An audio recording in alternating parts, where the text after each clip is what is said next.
6:30, so I will call tonight's meeting to order, and we will start with the Pledge of Allegiance.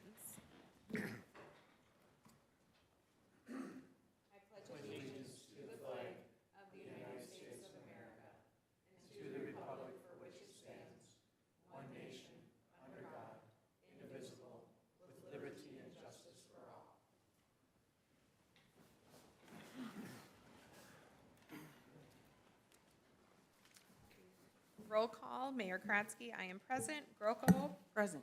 Kufal? Present. Padilla? Present. Rose? Present. And Eager. For tonight's agenda, we have one addition, and we're moving it to new business under 11H. It would be the interim fund accounting services. Any other changes to the agenda? No. Then I'll take a motion to approve tonight's agenda. We have a motion from Eager. Do we have a second? Second. Seconded by Rose. Any discussion or questions about the agenda? Not, all in favor say aye. Aye. Opposed? Motion carried. Comments, updates, concerns? Do we have any citizens here that would like to address us tonight? Nope. Moving on to council members. Any updates from council? I'll just share the end of, or a couple days ago, I got an email that Lori During has received her Master Municipal Clerk certificate. So I want to congratulate Lori for doing that. She'll get an award, it sounds like, in the end of March. So, Congratulations. anything else from council? Any updates from city staff? I was just going to mention our financial plan update from Abdel. That'll be on the January 5th agenda. And just a friendly reminder to RSVP for our holiday party. Sounds good. On the 18th. That's all I have. Thank you. We'll move on to the consent agenda and take a motion to approve it. We have a motion from Eager. Do we have a second? Second. Seconded from Kufal. Any questions or discussion about tonight's consent agenda? Hearing none, all in favor say aye. Aye. Opposed say no. Motion carried. We'll come back to our public hearings closer to 7. Communication requests and petitions. We have the senior center newsletter and Christmas toy drive that's being conducted. Moving on to department and committee action reports and action items. The first on our agenda with an item for discussion is Public Works. So we'll invite Ty up.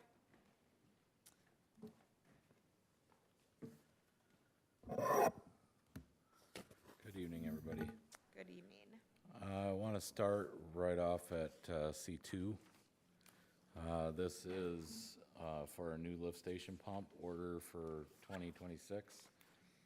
We got our quote for a new lift station pump to be installed next year, but we'd like to order the pump before because there is a 2026 price change that takes effect.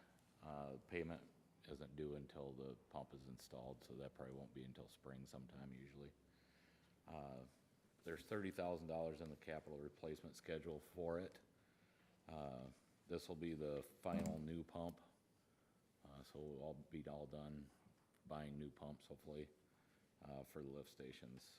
We had 5 older flight pumps that started being replaced by Salter pumps in 2020, so this will be our final one. The total price for that is $32,031.10. We do have $30,000 in the capital replacement schedule, and the remaining $2,031 will be from the wastewater budget line 400.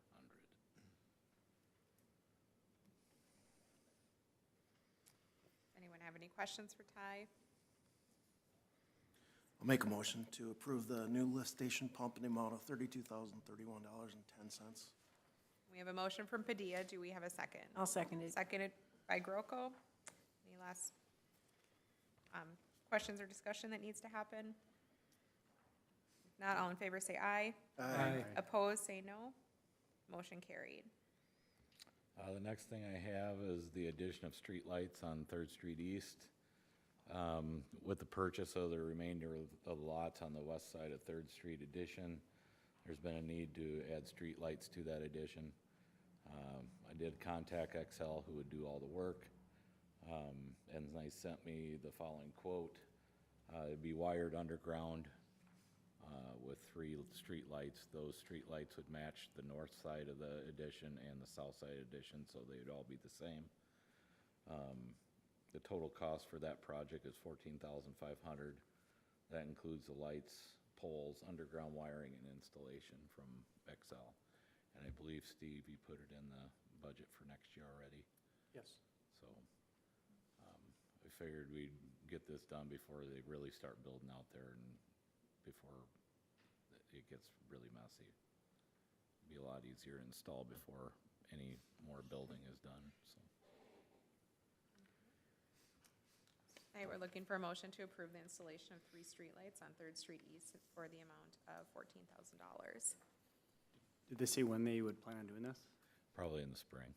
Yeah, so then we would Yeah. avoid any winter charge or anything? No, so I just wanted to get this approved so we can get the paperwork started and get that, so it gets on their schedule, so.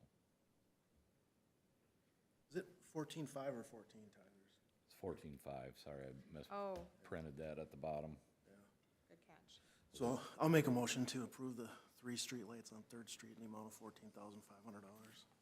A motion from Padilla. Do we have a second? Second. Seconded by Kufal. Any further questions or discussion? I just have one question. Ty, on those lights, is there some systematic order or rhyme or reason to how many need to be in a certain area?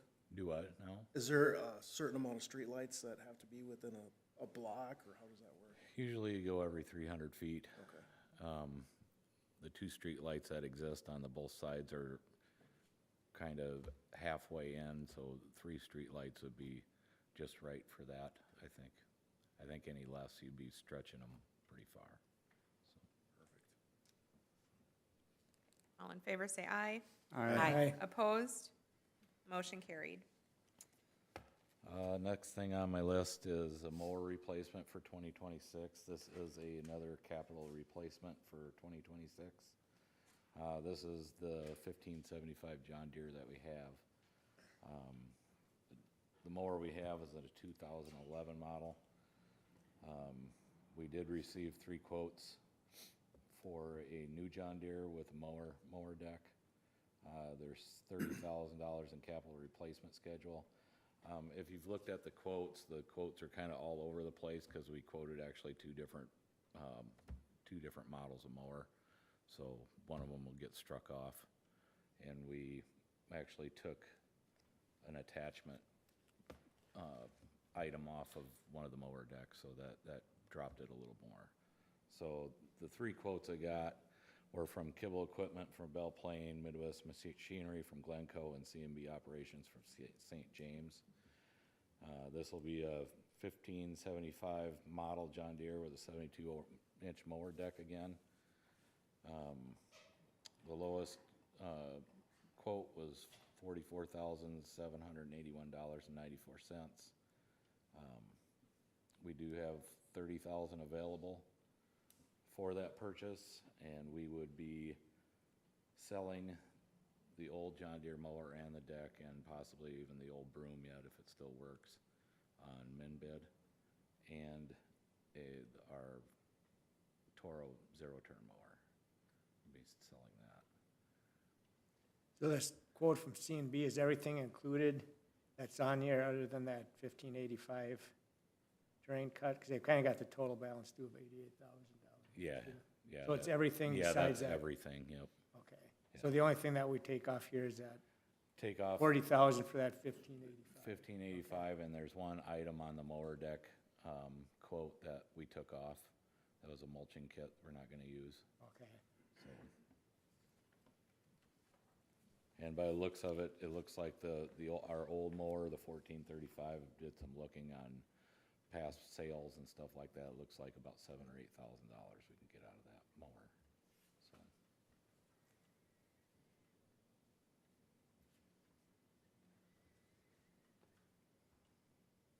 So tonight, we need a motion to approve the purchase of a new John Deere 1575 mower from C&B Operations for the amount of $44,781.94. So move. A motion from Kufal. Do we have a second? Second? Seconded by Rose. Any further discussion or questions? All in favor, say aye. Aye. Opposed, say no. Motion carried. The last thing I have for 2026 purchase on order is a new snow blower for the skid loader. That snow blower that we have now, I'm not sure how old it is. It was here whenever I started, so it's over 10 years old. So the model that we have is an SB 200. The new model number is a 3268. It's basically the same thing, it's just been updated. There's $6,000 in the capital replacement schedule for that item. The total cost would be $68,2437 from Senko, Bobcat, and Mankato. It sounds like our old unit could fetch as much as $5,000. So that'll be also an item on MinBid. We'll be selling that too. So.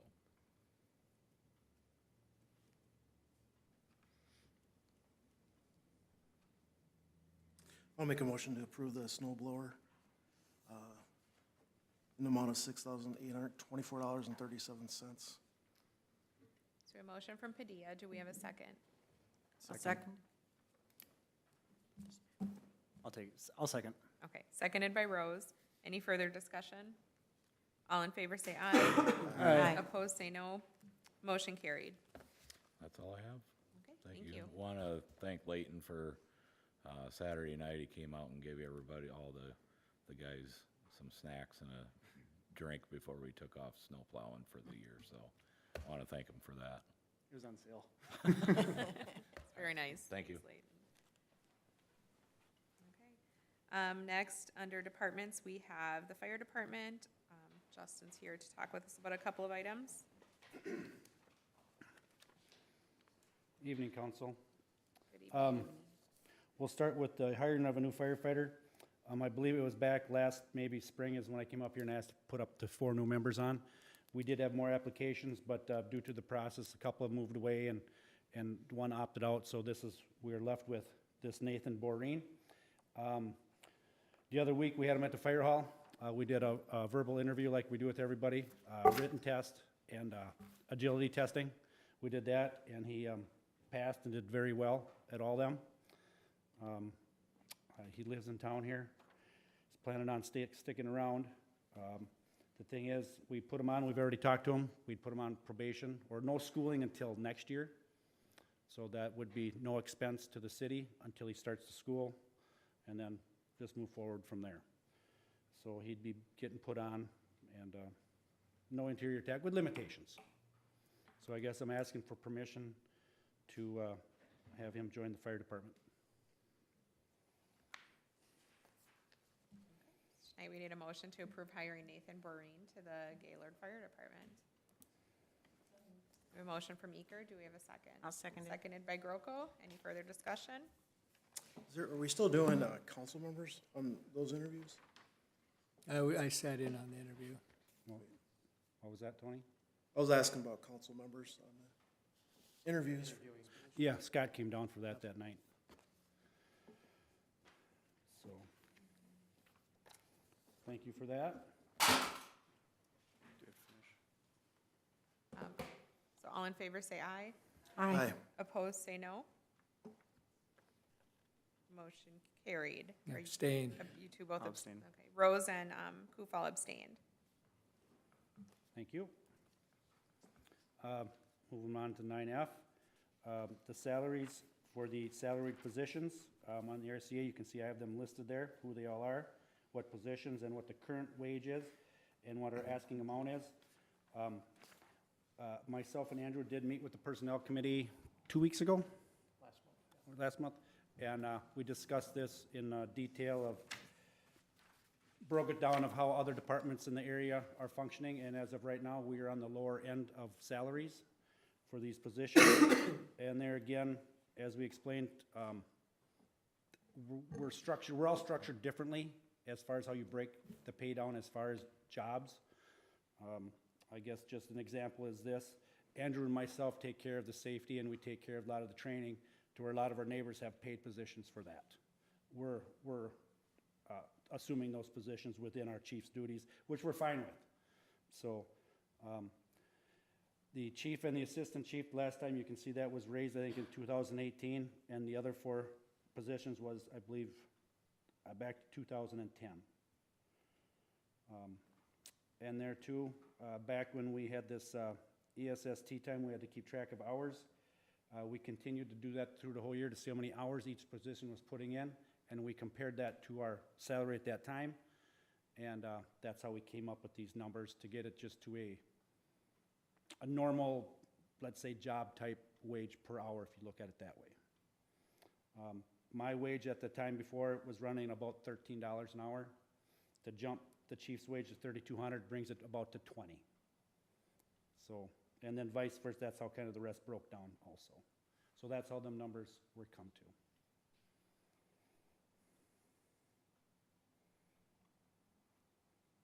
And the Personnel Committee did approve these salary increases.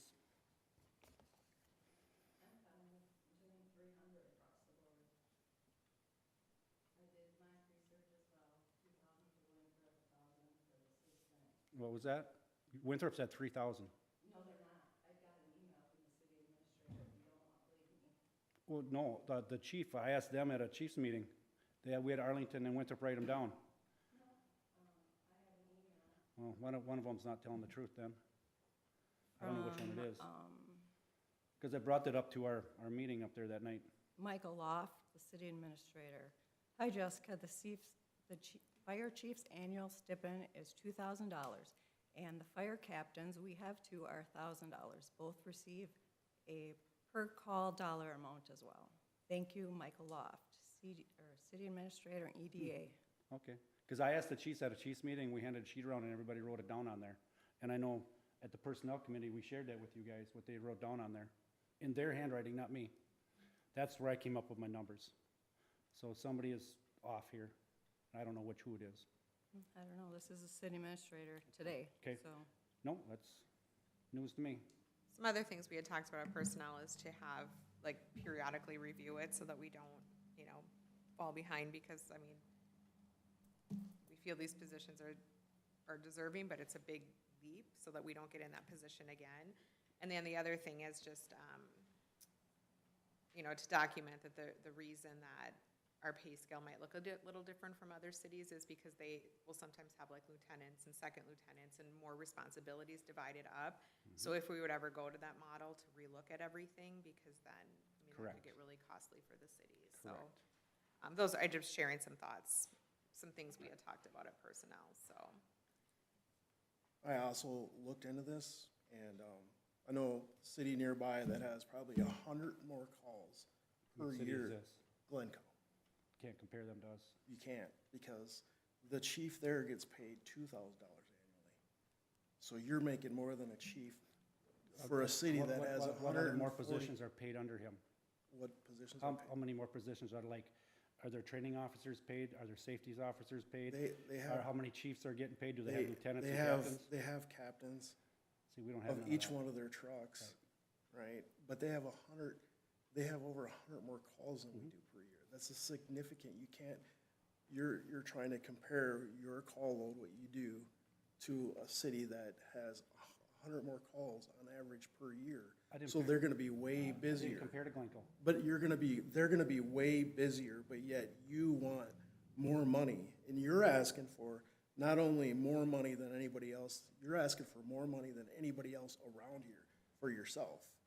I asked Winthrop and Arlington because they're very comparable But communities. I they're didn't go to not. Glencoe for that reason. They're not comparable. Okay. Winthrop is at 2,000 and you're asking for 3,200. The reason I said 3,200. And Arlington's at 2,200. So you're asking for $1,000 more than Arlington. There again, Tony, it breaks down to this. Arlington is structured differently. The chief doesn't do the training. The chief doesn't do the fire reports. The chief doesn't do the safety stuff, which me and Andrew are assuming all them positions within our pay. Well, I don't, That's where we're at. That's why, Yeah, I don't- even on the personnel committee, we talked about that. Everybody is struggling. We could beat this and keep beating this. Yeah, you we know? can. That's what I'm Wait. saying. and the wages that you came to us before just a couple years ago to get up to $20 per hour per person. Hamburg, the city you have listed, is $12 an hour per call. Arlington is $13.50 Per hour. Well, that's what we get too, right? We get 20 per call, period. But if Not the per hour. 39, how many calls do we have last year? I think this year right now we're like at 47. We're at 47 calls for the year. Mm-hmm. Okay, how many of them last over an hour? How many last over an hour? How many last over an hour? Oh, not many. That's right. So $20 an hour is what they're getting, pretty much is the same as these guys who are making $12.50 and significantly less. I don't understand. First of all, I think that when these studies are done, Steve, you should be doing it. You're the city administrator. You're also responsible for checking on everybody else's pay here. I don't understand why an individual who's going out and advocating for the department to get pay increases without current data from the city administrators. Those are the people that pay these bills that are responsible for everything. For a correction there, Tony, remember 2 or 3 years ago when Chad Mokel brought it up to give us a raise? And you said, we can't do it at the council meeting, it should go to the personnel. You were the one that instructed myself to go reach out to other communities. You did not instruct the city administrator, so now you're changing what you're instructing us to do. No, I have actually asked Steve about this before when this came up. I asked Steve why you were doing it. Because then we have problems with numbers like we do tonight with Winthrop. Whereas if Steve got it, I think that we would get accurate numbers from what these other agencies. I guess right now, I don't know who's accurate over there. Those numbers I got came from the chief. I never checked nobody else over there. And I wouldn't think he would lie. There again, I wouldn't expect their administrator to lie either. Well, anyways, that's where we're at. We did our homework. The numbers that I came up with are due to the information that I gathered, and I hope I was not misled, okay?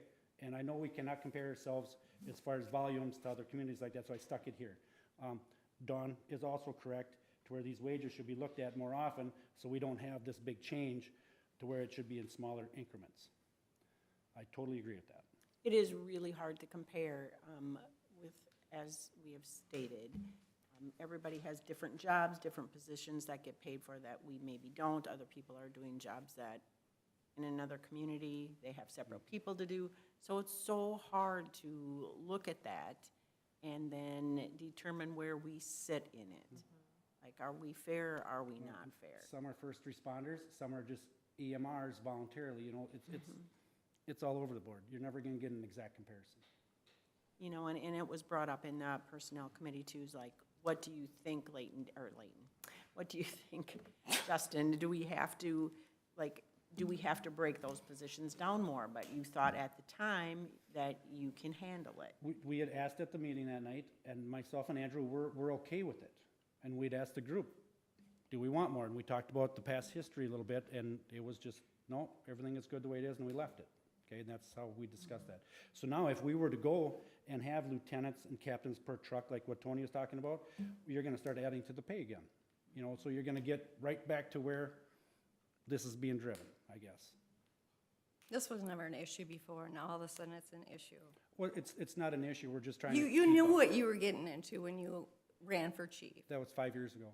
Well, Yeah, I know, I'm just, and I do believe that we need to look into all these calls that we get from the nursing home for lift assist. I think they are relying on our fire department a little too much. I And agree. I do agree that that needs to be addressed. I And haven't, and it doesn't pay because we don't bill them because they would just turn around and bill us. and Steve and I have spoke about that too, what you're just talking about, we've talked about that. The other piece of it is, it's just not me sitting here. I've also been contacted by firefighters who had concern about this increase. At first, they said there was no increase at the beginning of the year, then all of a sudden you're asking for an increase, which was surprising to them. So if your own firefighters have questions about this pay increase, then I think there's obviously concerns over there. Well, at 2 meetings ago, when we brought it up and asked, I asked 3 or 4 times, and I says, you're not gonna hurt anybody's feelings, tell us something, raise it, lower it, tell us something. Nobody said nothing. Nobody said nothing. And yes, I did hear phone calls went out, but nobody says nothing at the meeting. Because they're worried that you are gonna blow Oh. up at them. Yeah, they don't wanna say anything at the meeting.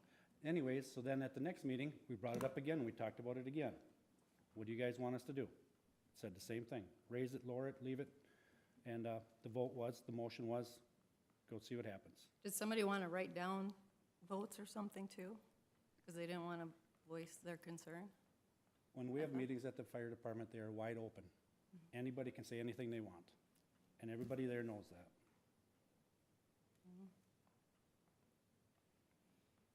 So Jessica, what you're proposing is a less of an increase than what they're All three, asking 300 across the board. for every For the, position? for the three, or for the chief, the assistant chief, the secretary, the treasurer, the truck caretaker, and the equipment caretaker, because none of them are more, I mean, they're all valuable positions, and I don't see how you can, Well, I think I might be wrong. I think that some of the things that the chief or the assistant chief have to do are maybe a little bit more than, I don't know, what the truck caretaker has to do. As far as like, there's paperwork, there's things that are timely that have to be right, submitted but they and done. already are getting paid more than the other positions. True. And they are in line with Winthrop and Arlington.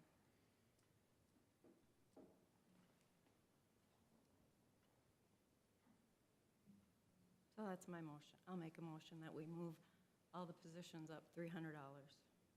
Okay, we have a motion from Eker. Do we have a second?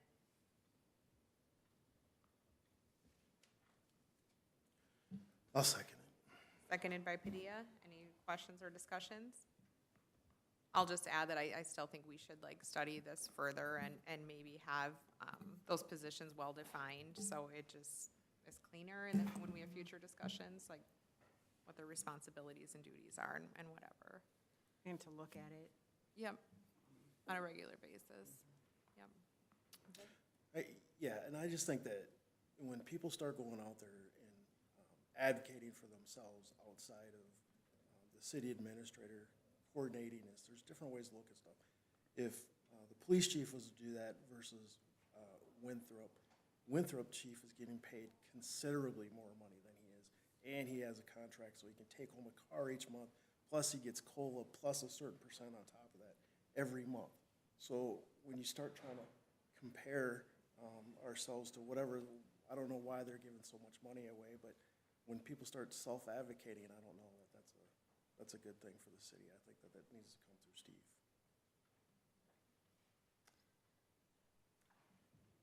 We'll go back to the vote. All in favor, say aye. Aye. Aye. Opposed? Abstain? Abstain. Abstain. Rosen, Kufal abstain. Motion carried. Or, no, you didn't. Thank you, Yes, council. we And did. this will go into effect for 2026. Any more questions for me, fire department? Concerns, anything? I believe so. Thank you. Thank you. Okay. It is 6:58, so we will go back to our public hearings. We have 3 of them on the agenda tonight. 7A is the truth and taxation hearing, so we'll start with that. I can just explain the public hearing process. We're gonna open the hearing and have a staff presentation. There'll be a time for questions from the council. Then we'll take public comment, and then response will be allowed by the staff. And then we will close the hearing at the conclusion. So that being said, I will turn it over to Steve, our city administrator. Thank you. I see Lori just walked away from her computer there. So I have a short presentation this evening. I'll just start out by saying it is a requirement by law that all cities with populations of 500 or more are required to hold this hearing. So we fall obviously into that. And so it is a requirement by state law that we have to have this hearing. The hearing notice was actually in everybody's preliminary property tax statement that they should have received last month from the county. So everybody would have gotten notice that way. It's the same notice that like for the school district and also the county itself. So I'm just going to jump into it quick here.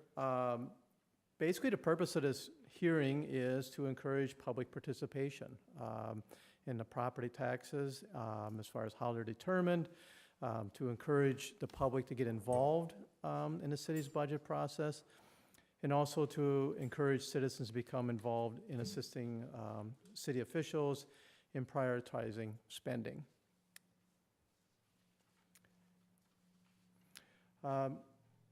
As far as the city's budget is concerned, we basically are broken into two components. One is the general fund, which basically is everything except for our enterprise funds, which is water, sewer, refuse, and storm sewer. So everything else, police, fire, parks, all of our emergency services, they're all included. Administration is included in our general government. Really, the difference between the two is the funds that support them. Basically, general government or our general fund is supported by property taxes primarily and local government aid, as I'll show here shortly. But those two are our primary revenue sources. And then we also have some other like fees and fines that we also, some small charges for services that also are included as far as revenue sources. Whereas in the enterprise funds, they're considered self-supporting and they're supported through the utility bills. So everybody's water and sewer basically supports those specifically. So the way our budget is set up, none of the property tax levy goes towards water and sewer or storm sewer. It strictly stays within the general fund.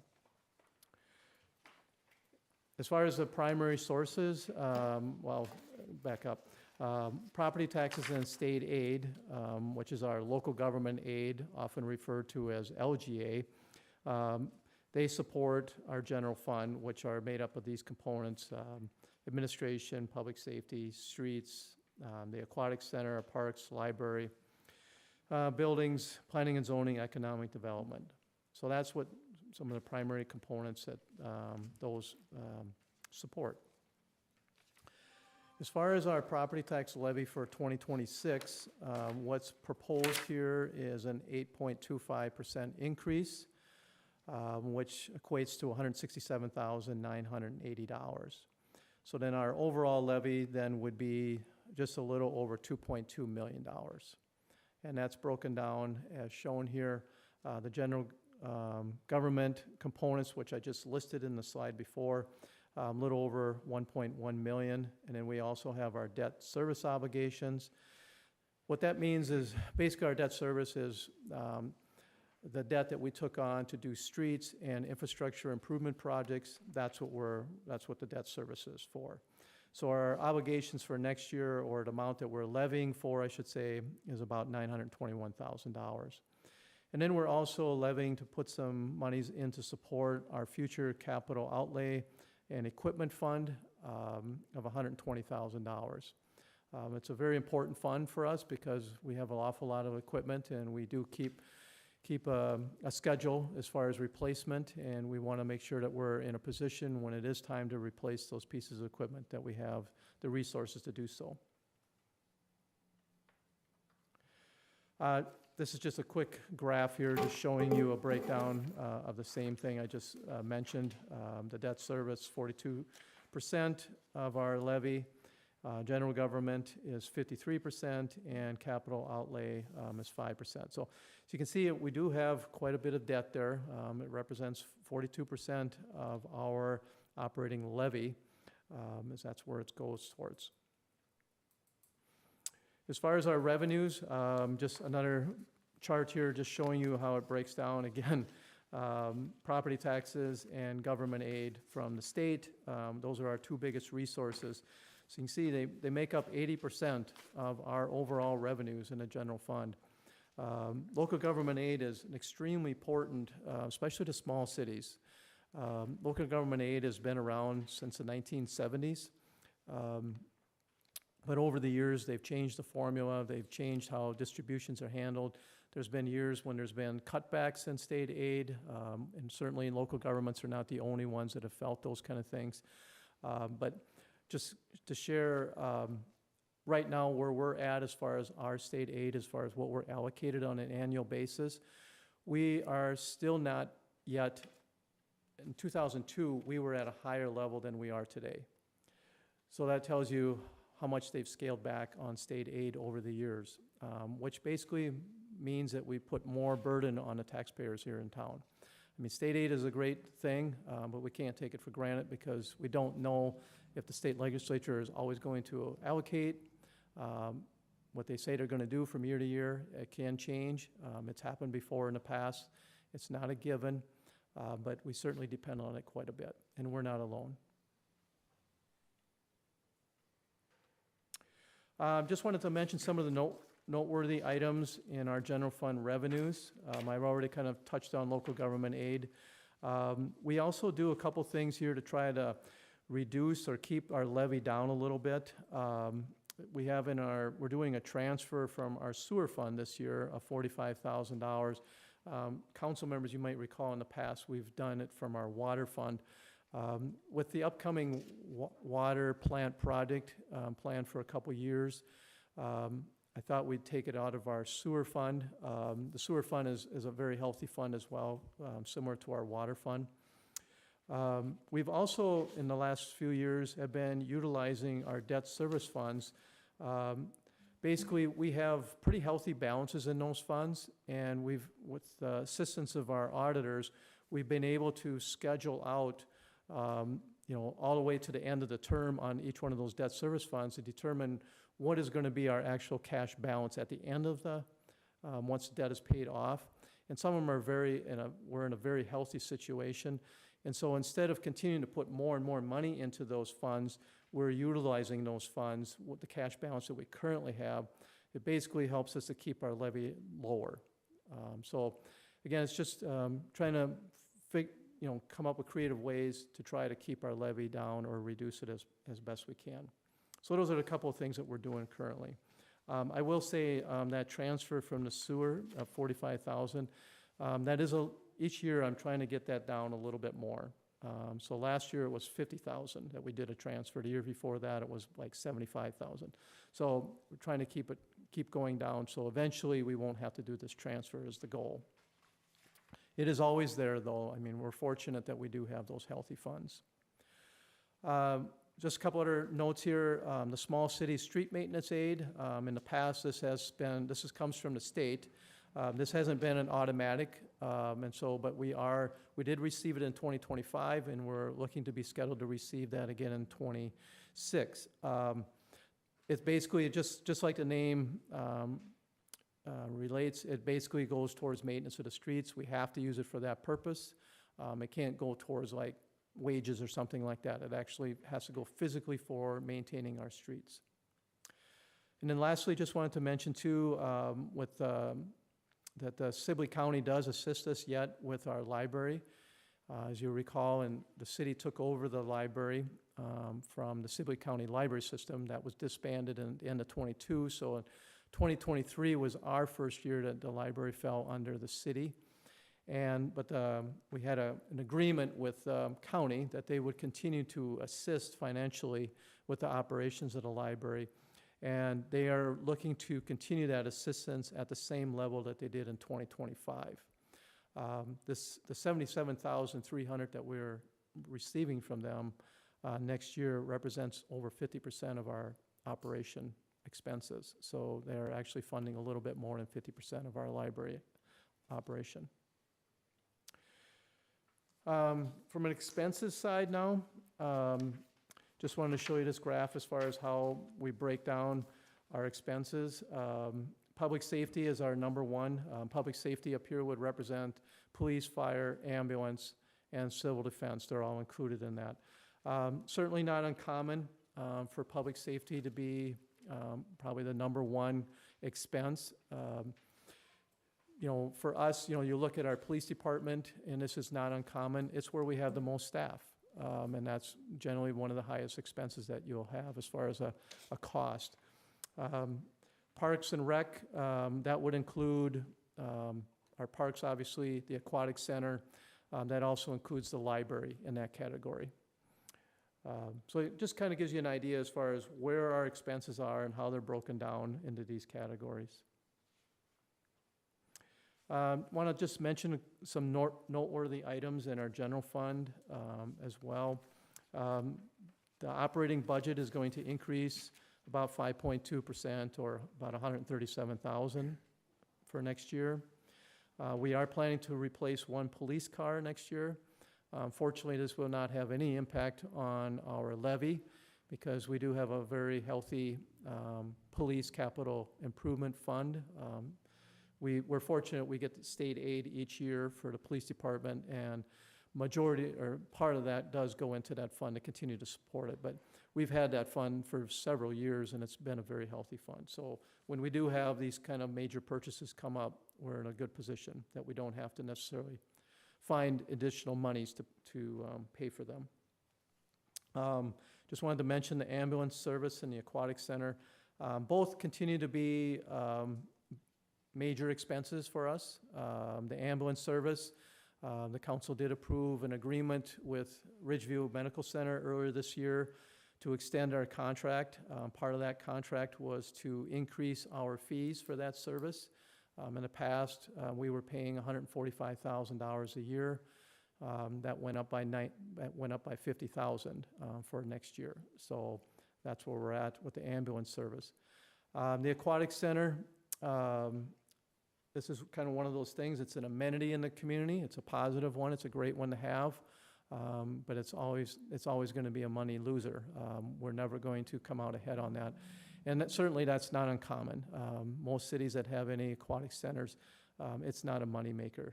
And for us, we're budgeting right now about $180,000 loss for next year at this point in time. Hopefully, that's a conservative estimate. Hopefully, some of the things that we may be doing with the wages that we've talked about will have some impact on that. As far as projects next year, as we've been talking about on the council level, we have the CASA 21 project. We're actually going to have a public hearing on that after this. And then we also are planning for a new public works building, not to remove or replace the existing one. We're keeping that one as well. The new one that we'll be building would be the primary public works building, and then the one we have right now would be primarily utilized for storage. Also just wanted to share a couple other things. Oaks Lakeside Pavilion.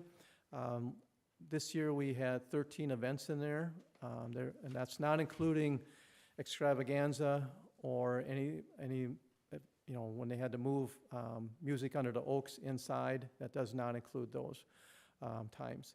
And so this is about twice as many as the year before, and next year's looking up again, hopefully to increase that. We have a couple weddings that are scheduled for the first time for next year, and a couple graduation parties are also scheduled already, so that's good. And then I just wanted to share that the EDA board is still proposing that we would consider creating a drone marketing video, something that would showcase our community that we could put on our website, Facebook, and any other places that we desire to do so. So we're looking at hiring a consultant to assist us with that. And then lastly, just quickly, the enterprise funds. Again, I mentioned this, water, sewer, refuse, and storm sewer. Those are our enterprise funds, and they're basically supported by monthly utility bills and any connection fees for new services. At this point in time, the council hasn't set the rate increases for next year. I just put on here what they were for 2025. And so I suspect we're looking at maybe possibly something similar, because of the last few years we've done something similar to these rate increases. And as Ty has already shared, we are replacing the final lift station pump that we have to do yet, and so you guys already approved that tonight. And then I just wanted to mention, last meeting, or 2 meetings ago, the council approved a new contract with Gaylord Sanitation, which will be increasing the garbage rates for residential by $1 per month.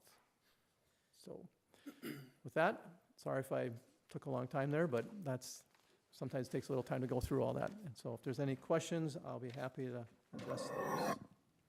Steve, you mentioned that you transfer that money every year from sewer over, 75,000, and then, was it 50,000? My question is, do we need to keep increasing that rate if you're taking all that money out, or you're taking less money out of that account? At this point, yes.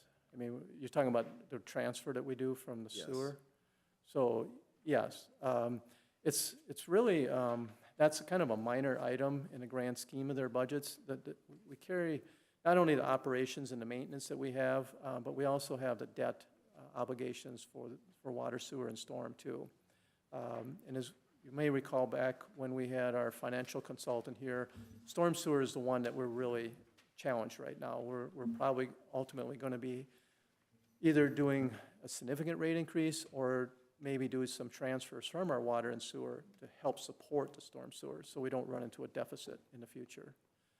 But ideally, I'd like to get that transfer out of the general fund, so the general fund can support itself, the sewer fund and the water, et cetera, they can support themselves too.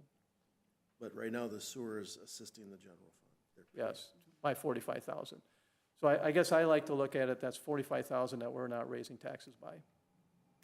Right, but isn't that, when you get that number down to where you're at, can't that rate go down then from 5% or whatever? Can it go down, or why do you need to continue to increase it if? Well, when we had the rate study, I think it was down in 2019, at that particular time, we weren't doing any kind of transfers. Okay. And so, again, following what they were recommending at that time would be the same percentages that I had up there. We'll have a number of I&I projects and stuff too, probably coming up over the next few years, that a lot of that account will probably pay for some of them fixes as well within the sewer system. I guess possibly, yeah. So, I mean, just as far as not depleting it. Yeah, I just didn't understand why the rate keeps going up if we're giving less. It's a good question. Any other questions from council? Do we have any public that would like to speak tonight and address us? Okay, if not, then we need a motion to close the public hearing. Is that for just this or for the CASA 21 improvement project? We have 3 public hearings, so this is just for the truth and taxation one, so you'll have your opportunity in a little bit. Okay, but thank you for asking that question. I'll make that motion. Should we have a motion from Padilla? Do we have a second? Second. Seconded by Rose. Any last discussion? If not, all in favor say aye. Aye. Opposed, say no. Motion carried.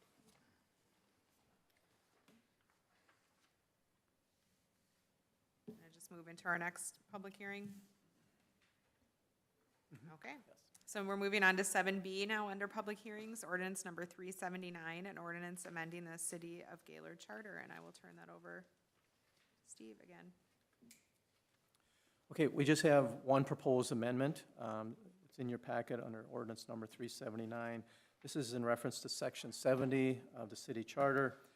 We basically are changing out the language in here as far as in reference to unpaid fines, fees, penalties, and other financial obligations that are owed to the city against property taxes, basically is how we'd collect it. And so Mark prepared this language here, the Charter Commission met back in September, and they reviewed this item, and they were recommending that change.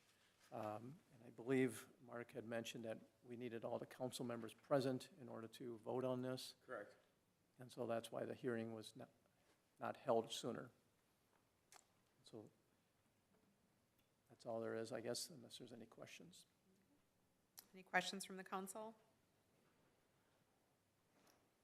Moving on, do we have any public here that would like to speak about that ordinance change? Any comment? If not, we need a motion to close the hearing.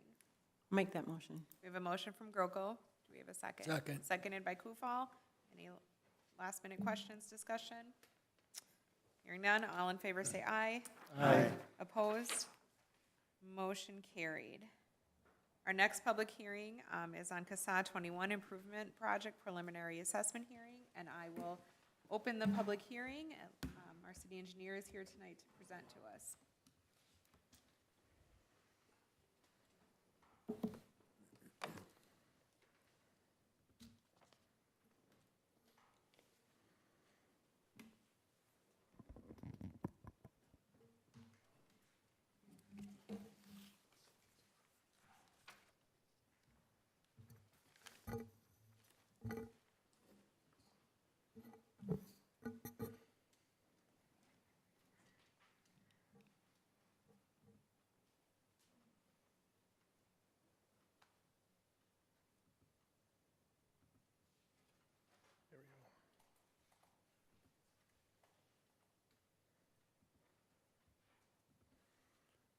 All right, thank you for your patience. Just by way of introduction, my name is Justin Black with Shorty Elliott Hendrickson, and I'm the project manager for the CASA 21 Improvement Project. And tonight, as part of the public hearing, I've got a few slides to share. For those of you that were here last month, you'll find that the presentation is very similar. And then at the end, we'll open it up for any questions or comments from the audience. So without further ado, we'll go ahead and jump in.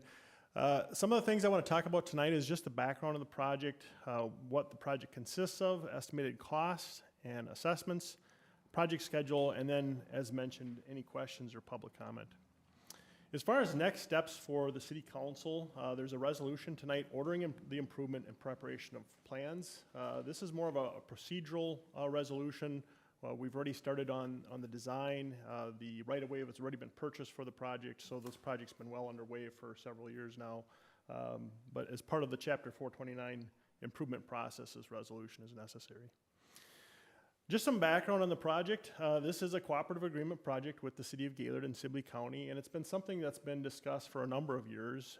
It was really verified, if you will, in the 2020 corridor study. And that corridor study identified this as the first of several projects. One of the other projects that we've discussed is the future realignment of State Highway 19, and that would come into the same intersection with a roundabout. So that would be a future project after this CASA 21 realignment. This is what the project looks like. North is to your right in this particular photo, and the gray shaded lines that you see is the proposed realignment of CASA 21. It'll intersect with State Highway 5 on the left-hand side of the image. And then Lincoln Avenue, or CASA 10, will tee into 21. So the traffic will come around from the north and go directly into Highway 5 intersection. There are some other improvements. There's some drainage improvements and a stormwater pond. The blue shape that you see on the right-hand side of the image here is where the stormwater pond would be relocated. And as mentioned earlier, the right-of-way for both the roadway and the stormwater pond has been acquired prior to this year. Just looking at the improvements to the roadway itself, the realignment will be a paved surface. There'll be curb and gutter on the west side, and then the east side of the road will remain what we call a rural section with a road ditch. For County Road 10, or Lincoln Avenue, that will realign into 21. That'll also be a paved surface, but that'll look much like it does today. There will not be any curb and gutter on that section of the roadway. And we will relocate the trail that follows on the south side of 10. That'll follow the new alignment of CASA 10 and then end at 21, where the T intersection is. From a utility standpoint, when we're talking about water main and sanitary sewer, we will be extending water main across CASA 10 to the open parcel on the south side of Lincoln for access to that water for future development. And then underneath CASA 21 at the Nicollet Avenue intersection, we'll be installing what they call casing pipes. And these are pipes that'll be placed underneath the roadway. They'll be capped on each end. And in the future, when sanitary sewer and water is extended further to the east as the city expands, they'll be able to slide those pipes underneath the roadway, and we won't have to excavate down through the new county road section. Outside of that, there's no other sanitary sewer or water main improvements proposed for the project. From a drainage standpoint, when we're talking about stormwater, there will be catch basins and storm sewer pipe on the west side of 21, culverts and drain tile on the east side, and as mentioned, a stormwater pond will be constructed. Now, the stormwater pond is part of regulatory requirements from both the Minnesota Pollution Control Agency, a state agency, but also the City of Gaylord has stormwater ordinance in place that requires a stormwater pond when you're creating new impervious surface like we are with this roadway project. So it'll be accommodated to for the realigned area of CASA 21, and it'll also serve 10 acres of future development on the east side of 21. Any development further to the west of the county road would require a separate pond in the future when that develops. Jumping into the costs, the City of Gaylord's cost participation for this project, $435,000, and if we break that out, it's about 12% of the total project cost. So Sibley County is paying for a majority of the project, almost 90% is being covered by Sibley County for the total of about $3.8 million total project cost. Now that's construction and all of what we call the project-related costs, the engineering, the surveying. The right-of-way land acquisition cost is built into that 3.8 million, so that's kind of an all-inclusive turnkey project cost, the 3.8 million. Taking a deeper dive on the city side, the water main cost, this is the cost breakout for the city's portion, just over 50,000. Now that includes that casing pipe under 21, and it also includes the water crossing on CSAH 10. The sanitary sewer, the casing pipe, again, under 21, and then the storm sewer portion of the project, $354,000 to arrive at our total of $435,000. Steve had asked me to talk a little bit about how the storm sewer costs are arrived at, and I've got a couple of exhibits or maps here on the screen that I'd like to share. The first one, this one, the north is up on this particular map, and all of the areas that are shown in red, all of those red shapes, if you will, are the areas that drain into what I'll call the CSAH 21 corridor. Drains towards the roadway, and then ultimately into the pond and into a branch of County Ditch 55.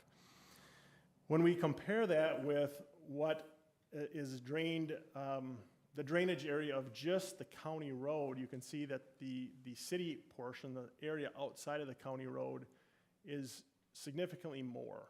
And these types of projects, anytime you have either a county road or a state highway, they look at the contributing drainage areas. What is contributing from a drainage standpoint to the corridor, and that's how the cost split is determined. So this is not unusual from any other project, whether it's a state highway going through Gaylord or other county roads in Gaylord or any other community. They look at the contributing drainage area, and most often than not, the city's contributing drainage area, which is outside of that narrow corridor, is a larger area, and therefore there's more cost attributed to the municipality for the storm sewer drainage. So I just wanted to share that graphic so that maybe just more background on the storm sewer cost. From a funding standpoint, the city will be applying its special assessment policy to the project. $340,000 will be assessed, and other funding sources to cover the $435,000 include general tax levy and then the utility funds. Just diving into the special assessments in a little bit more detail, the assessment policy will apply to CSAH 21, so we're not proposing any improvements to Nicollet Avenue itself, and it also applied to the regional stormwater pond for the 10 acres that are contributing to that. The estimated assessments are based on the area of the parcels, and it's worth noting that any assessments on parcels outside of the city limits, namely the area east of CSAH 21, will be deferred. And what that means is that those payments will not become due until such time that the city expands. The city limits expand and encompass that area, and at that point in time, then the assessments would come into play. The estimated rates for street, 43 cents per acre, and for storm pond, $3,750 per acre. I do have a copy of the draft assessment roll. I'm not going to go through this line by line. What I will mention is that you see quite a few parcels are at zero. The project was revised to delete the sanitary sewer and water main pieces, and those parcels that abutted that improvement went to zero. So we left them on the list, but their assessments are zero because we're not making those sewer and water improvements. A copy of this presentation is on the back table here, and it includes this table if anyone would like a copy of it, or the city administrator also has it on file. Last slide here, as far as schedule goes, starting with tonight's public hearing and looking ahead, we do have a plan review meeting with city and county staff scheduled for next week. That'll be a 90% plan review, and we'll be submitting plans to state aid. So because this is a county state aid highway, there's state aid funds involved, we need to go through a state aid review process. So the plans will be sent down to the District 7 State Aid Office in Mankato. We plan to submit those on the 18th. There is a review timeline there for their approval. We plan to come back to the City Council for final plan approval at your first meeting in February, and then open bids in March, first part of March. Construction would be next summer. Generally speaking, this isn't a real large project, especially with the underground piping work being deleted from it, so there won't be any issues in completing it in one summer construction season. With that, I'll open it up to any questions or comments. This is a public hearing, so if you do have any questions or comments, we ask that you come up to the podium and please state your name and address, and then we'd welcome any questions or comments. So with that, I'll turn it over to you. I feel like we've been talking about this as a council for so long, but does the council have any questions for Justin? Maybe I could ask one quick question. Justin, is the paving work going to be completed 100% next year? That's the direction we're headed right now. Because of the fact that there's not a lot of underground utility work, that's usually when you wait a year. If you got a lot of deep trenches, you'll wait until things settle out that first winter and then come back and put on that last layer.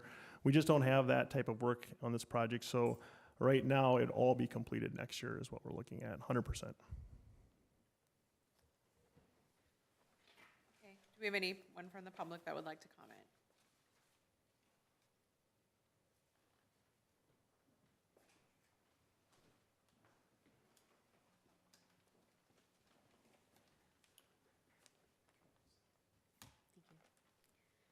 Okay, so my name is Allison Newbarth.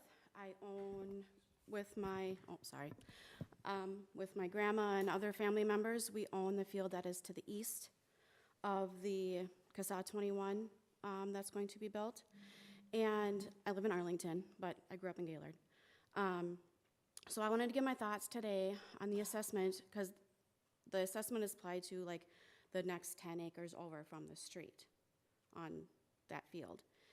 So the assessment on the 10 acres for this project, and I feel this assessment takes away any potential benefit to us from this project for a few reasons. We had a meeting last week, I believe, to kind of review some of this, but I've had time to think about it, and I would kind of like to give my opinion a little bit more publicly. So first, any smart developer will make paying this assessment part of the purchase agreement if we were to sell to a developer, and that will reduce any additional benefit to the land that would apply if the land was developed instead of farmed. I also don't see how any farmer would want land with that high of an assessment on it, and also with the added risk of potentially having to pay for the land again when the city decides it has a good reason to bring it into the city limits, causing the assessment to come due. This essentially forces us to sell those 10 acres to either the city or a developer for much less than we would have otherwise to cover that assessment. I would also like to point out that the city most likely won't have to pay that assessment because that is who the assessment is to be paid back to in the first place. This assessment puts the city in a favorable position to purchase those acres in the future, and it takes away most, if not all, of the perceived benefit to us. The city being in a favorable position to purchase these 10 acres increases the likelihood of eminent domain on those 10 acres in the future when the city decides that the land needs to be used for their next project. I have previously been told that the city doesn't like to do business that way, but let's be honest, as adults, we all have to do things we don't like every day, so this means really nothing. What matters is whether or not the city is willing to do it anyway, and I believe that they are.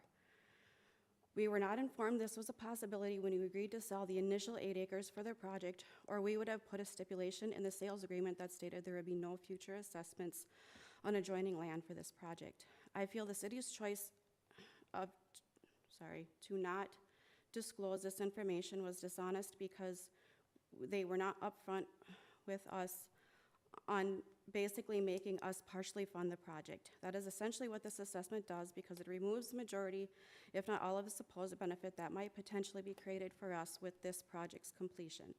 I wanted to make it clear I thought the way the information was withheld during the purchase of the initial 8 acres for this project was very dishonest, and why I felt that way, along with the repercussions of those actions will have on the landowners that the assessment is being applied to. For as far as those of us that own that field east of CASA 21, we do not agree to this assessment being put on our land. Thank you.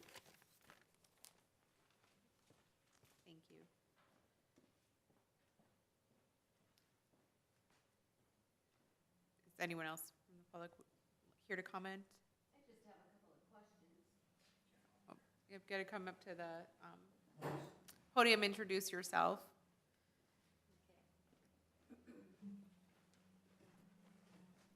Okay, and I'm Patty Groko, daughter of Gladys Fensky, who owns the 10 acres that's getting assessed, or that potentially will get assessed. First question is the county also going to be assessing us on that land for this project, or is it just the city? No, it's just the city. Okay, okay. Then the other question is, there's going to be interest accrued on that amount. Will that interest start the day of the project or not until the land is sold and developed? The accrue, because you're going to accrue interest on it. On the assessments you're talking Right. about. No interest would accrue until the property was annexed into the city. Okay, And then when the assessments are basically made effective for repayment then at that time. So no interest would accrue until the property came into the city. okay, right. That's all I got. Thanks. Thank you, Patty.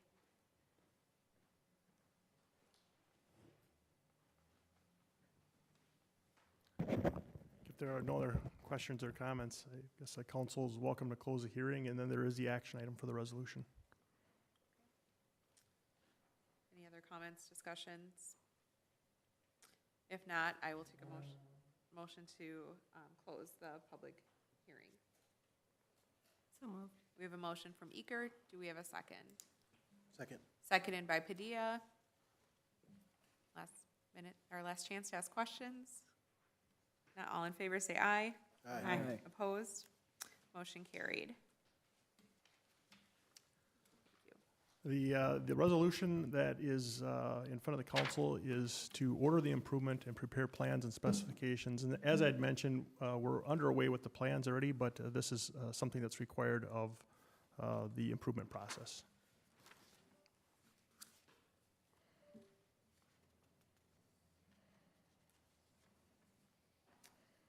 Second, I just lost my screen. Okay, it's back. And there will be another resolution, as we look ahead, just maybe a snapshot while you have a chance to look at this. When we bring those final plans back in February, there'll be a resolution approving the plans and authorizing advertisement for bids. So that'll be another resolution. And then there'll be a second hearing, what we call an assessment hearing. So there'll be another hearing. We'll present the final assessment amounts. These assessment amounts are based on current cost estimates. Once we receive the bids on the project, we'll recalculate those based on the low bid. That's been the city's practice in the past. So if we get favorable bids, those numbers will come down. Okay, thank you. So we can move on to our agenda under city engineer. We have resolution number 2025-26, ordering improvement and preparation plans. So tonight we need a motion to approve resolution 2025-26. So move. We have a motion from Rose. Do we have a second? I'll second. Seconded by Groko. Any further discussion? Hearing none, all in favor say aye. Aye. Opposed, say no. Motion carried. Thank you. Thank you. Okay, next on our agenda, moving on to new business, we have Michael Foods trailer parking lot expansion plan.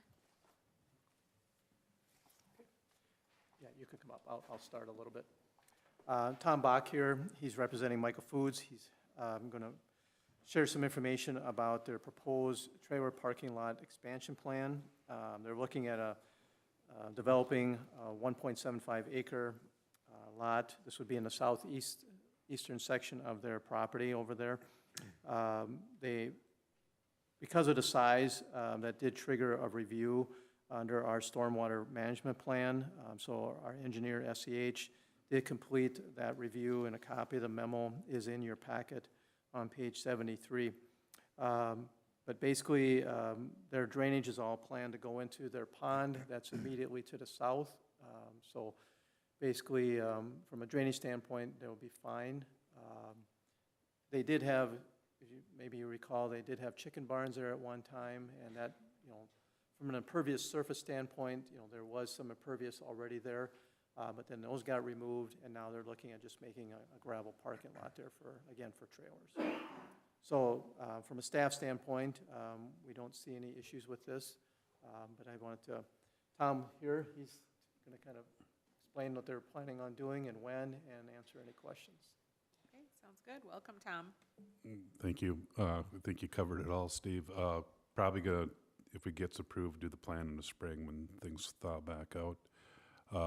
Just expanding our current drop lot, so we've got trailers that are loaded or empty, whatever the case may be, on the back side of the building.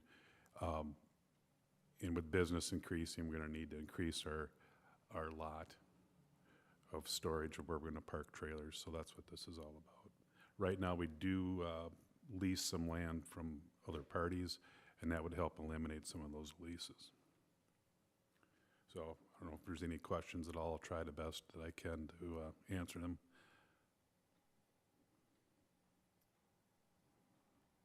Anyone have any questions for Tom? Are you doing any dust control? Do you have any plans for dust control and stuff like that? Yeah, that's part of the agreement with the city is we've had to do dust control twice a year. We do that currently with our lots, and this is just an extension of one of the lots, so we just have to do more dust control.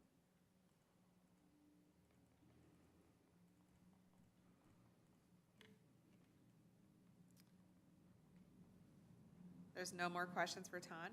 Tom, we need a motion to approve Michael Foods trailer parking lot expansion plan. So moved. We have a motion from Groko. Do we have a second? Second. Seconded by Kufal. Any further discussion? Hearing none, all in favor say aye. Aye. Opposed, say no.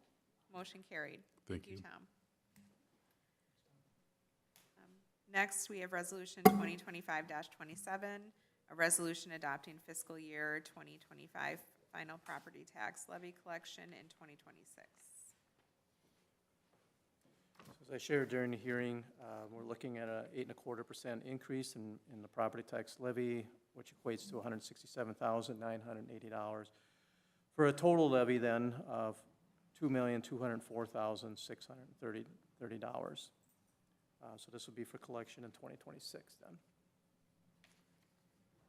So in your packet on page 84 is Resolution 2025-27, which basically provides a breakdown of where the property tax levy would be allocated to and how, and it's specifically collected that way too.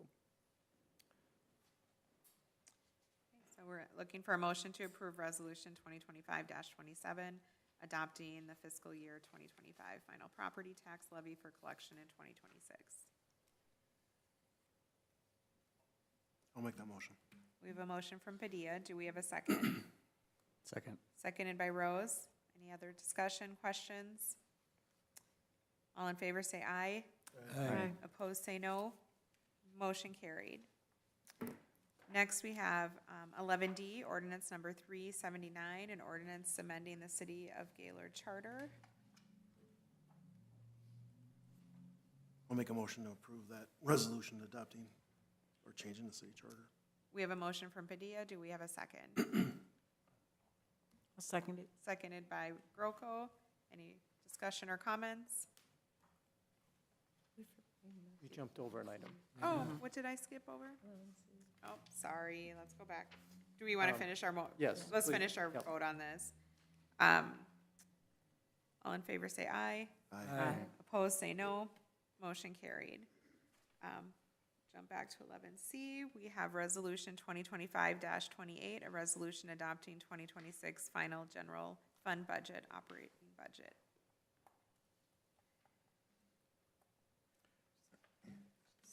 So again, the budget, we're looking at, as far as the general fund is concerned, we're looking at increasing that by 5.2%, or about $137,000.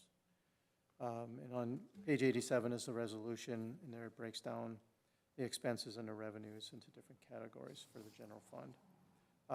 Maybe just for, I forgot to mention this earlier, as far as the levy is concerned, as the council's aware, the preliminary levy was sent at 9.95%, and we reduced it down to 8.25%. So the statements that were mailed out last month were your preliminary statements. So residents or property owners will notice a little bit of a reduction as far as the amount that the city's collecting. So you should see that on your statements that come out in March, which is the final statement.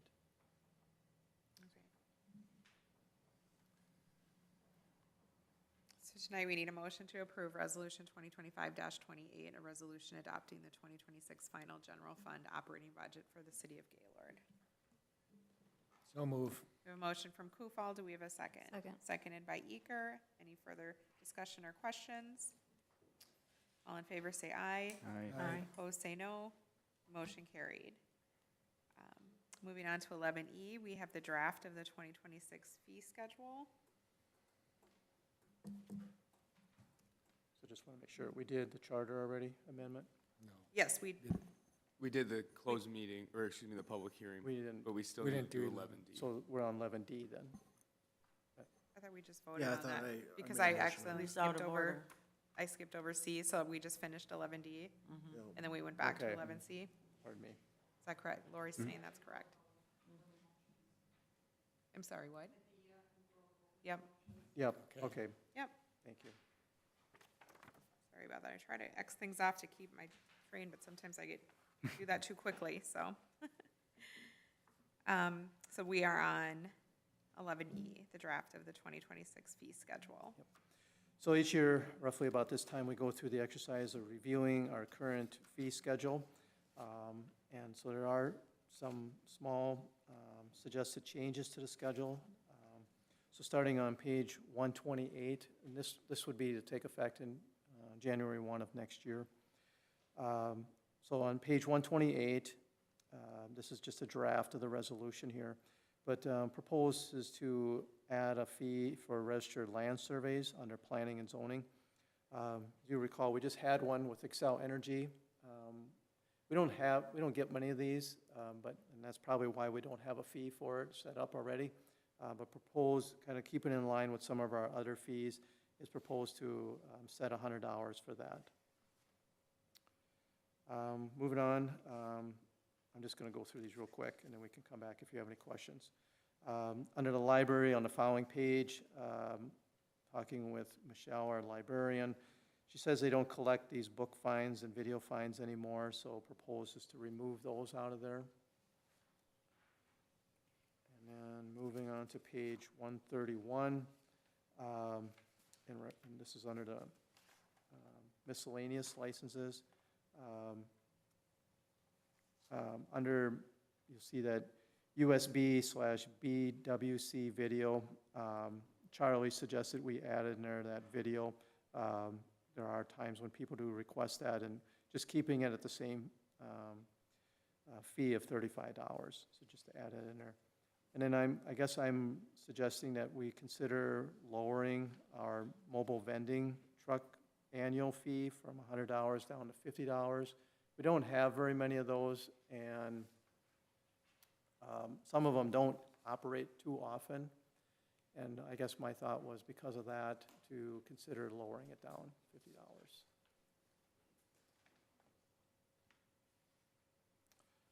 And then lastly, I adjusted the refuse rates based on what was approved, increasing those rates by $1 per the new contract.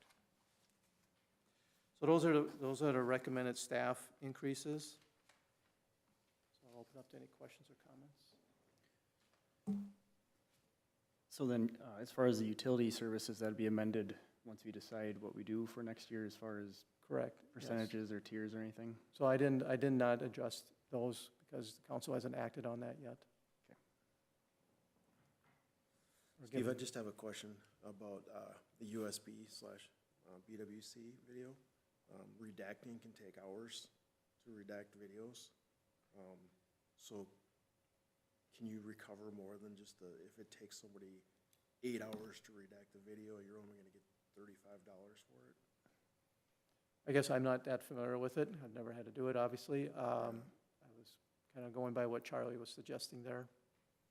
And I don't, just asking the city attorney, can we charge a different rate? Like, because data practices limits pages of reports, but when it comes to those videos, can we charge a standard fee like an hourly fee to do those videos or? Yeah, I'd have to look at the data practices statute, but there is a component where staff time can be assessed. But either way, whether, obviously it has to comply with the data practices statute, but we would still want it in our fee schedule so that it's both lawful under the statute and our city governance infrastructure. So I guess if that's a component that you'd like to see from the fee schedule, then, yeah, I mean, we'd have to look into it a little bit. Yeah, I'd recommend that, just because they can take hours on end to redact those videos. It's a long time. So I don't know, that $35, I would just keep it as the USB or video right now. And body worn camera, if you could do an hourly rate. With hourly rate, do you mean like the length of the video or the editing time? Just the editing time, because if the video could be 15 minutes, but redaction could take 3 hours for that 15 minutes, because they have to, put the little things over people's faces, they have to take Sure. people's voices out. It's really time consuming. Okay. Mark, is that something you're going to research? Pardon me? Yeah, I just got to look at the statute real quick. Okay. So we can take a look at that and Thank you. bring this back. We'll have that information. Yeah, other than that, I think, do we have consensus that the rest of the fee schedule looks appropriate? Yes. Okay. So we'll bring that back to our January 5th meeting. Sounds great. So moving on, next, we have 11F, 2026 utility rate increases. So following up our last meeting's discussion about potentially or possibly establishing a tier system as far as our water rates are concerned, this would be similar to like what we already have in place for our sewer rates. So what I did is really, so they would complement and make it easy for everybody, I use the same usage range that we have for the sewer. So there's 4 tiers here, and they basically range from 0 all the way up to 40,000 plus. And so then I just utilizing as a starter our current water rate at the lowest level, so from 0 gallons to 10,000 gallons, I just plugged in our current per 1,000 gallon rate, which is $2.41. And that was just a starter. And so just trying to kind of calculate or kind of estimate an appropriate range then as far as the fee is concerned for the next tiers going on the way up. So there's not basically a science to this. I mean, we could adjust that. This is just one example, but that's how it could be done. Excuse me.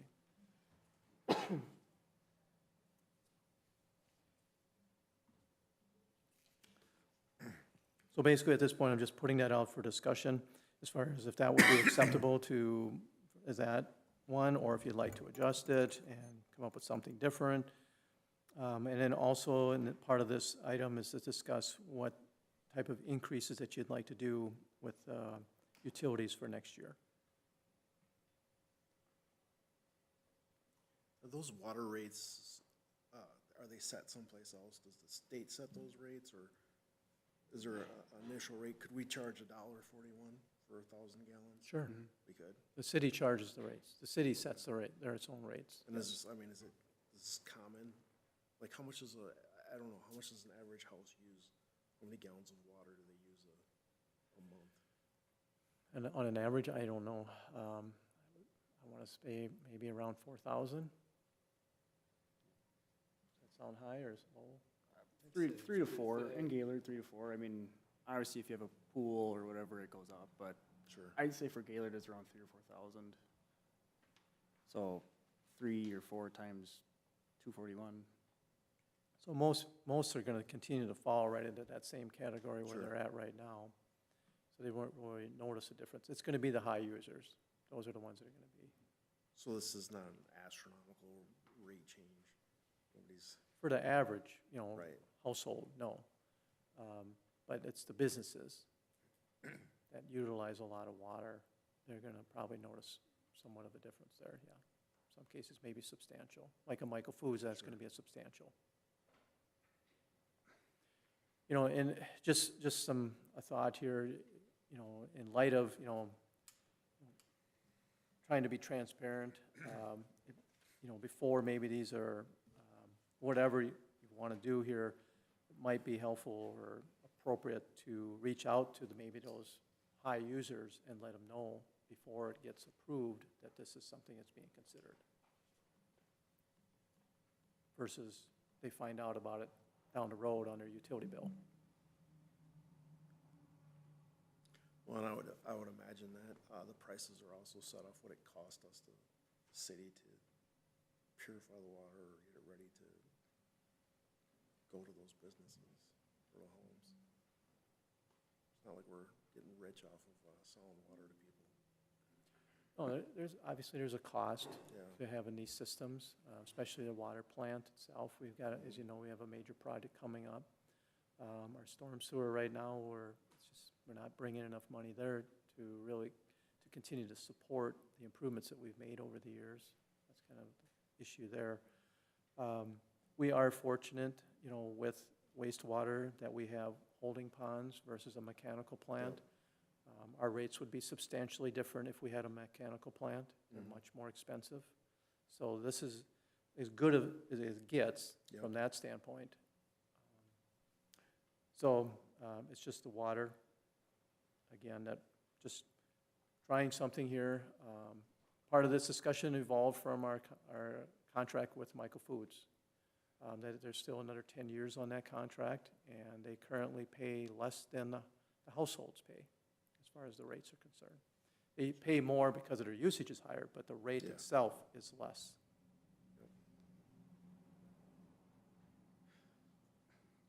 I guess I'd like to see the tiers be a bit more aggressive. I mean, going a 12-cent difference from 1 to 2 isn't much. I know a lot of towns are getting closer to $1 difference per 1,000 per tier. You know, so 12 cents just really isn't a whole lot, in my opinion. Especially when, you know, these higher users are the reasons why Gaylord has 2 water towers.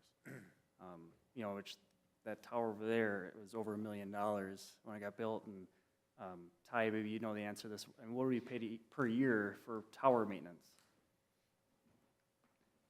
It's like 20 grand or 40 grand or something like that? Yeah, I think we pay like, I think it's like 23,000 per tower.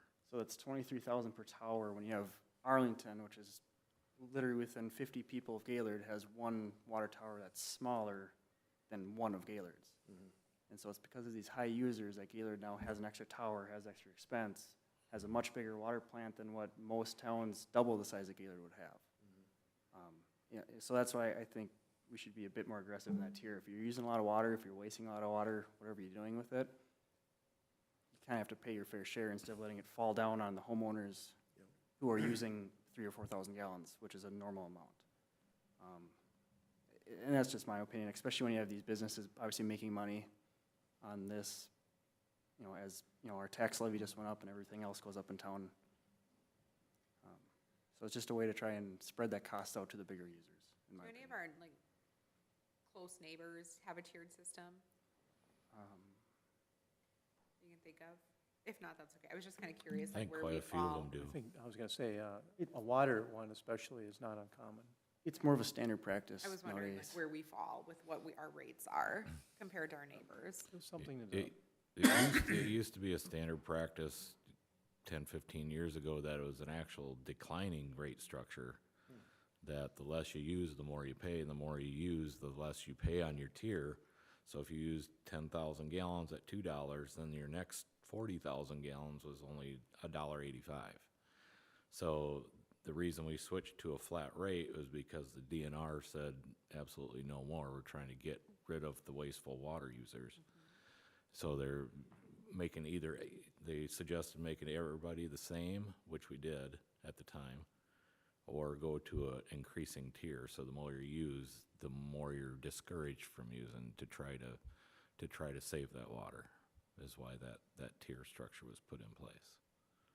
So, and when we did do that flat rate, Michael Foods did come and complained that they were getting charged the same as everybody else. So that's where that lower rate came from. Because they thought they were using more, so they should get it cheaper. So, And to throw out, I guess my reason for being more aggressive is at 266, which is the highest tier, when you factor in that rate, it brings, basically, Michael Foods would still be at $2.41. You know, so it really just brings them back to where they're a normal, I guess, residential usage. yep.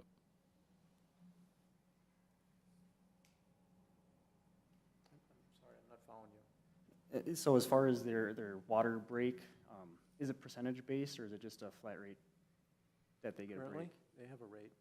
Yeah, it's based on a percentage of what the residential is, right? Yeah, whatever, if you raise the residential rate, that's what we raised Michael Foods' rate, same thing, can't be more. And so then if you take that same percentage, because they would have to follow that same rule under the contract, that same percentage break at 266 comes down to about 240, 241.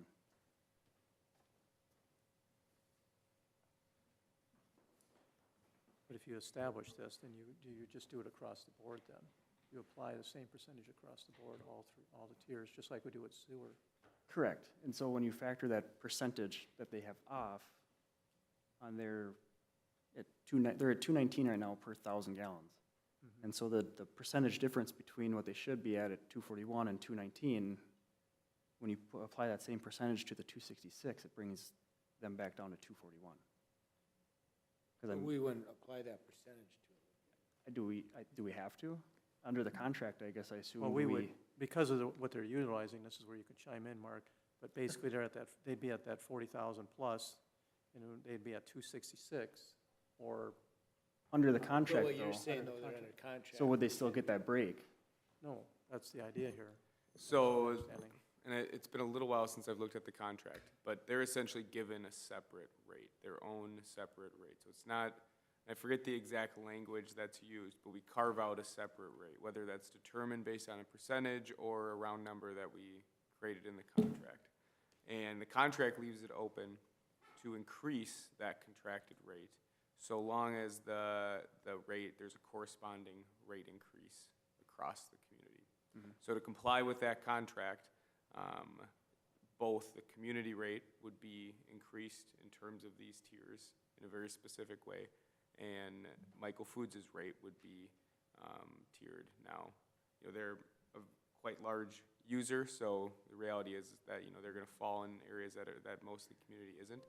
But I believe staff's intention, my understanding of this, was that the new rate, it would still technically be a contracted rate with Michael Foods, would be raised to institute this same community-wide increase. So they would pay flat out based upon how these tiers are spelled out in the memo. And there wouldn't be any sort of discount or decrease taken off the top, I think is what you were saying was your understanding, right? So basically, their first 10,000 gallons would be their break, but then after that, they'd follow the tier system? Yeah, I mean, that's my understanding of the tier, is that it's kind of like your taxes. Your first, you know, X amount of income is taxed at a certain rate. First X amount of gallons are billed at the residential rate, and then so on and so forth as, you know, the next 10,000 gallons are at 253. Is that correct, Steve? I don't think so.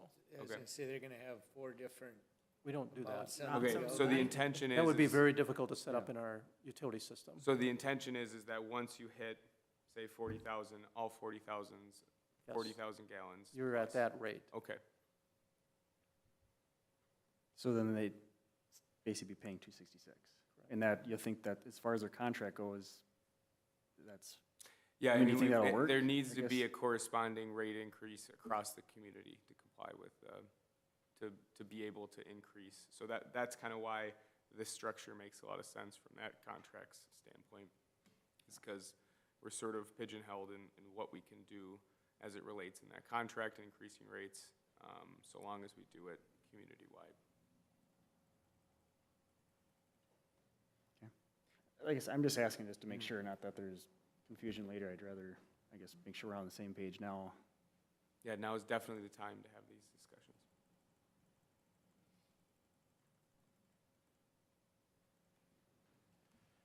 The contract with Michael's Foods, how long is that good for? Or is it 2035. 2035. I think it's something like, it's another 10 years. It was a 20-year to begin with.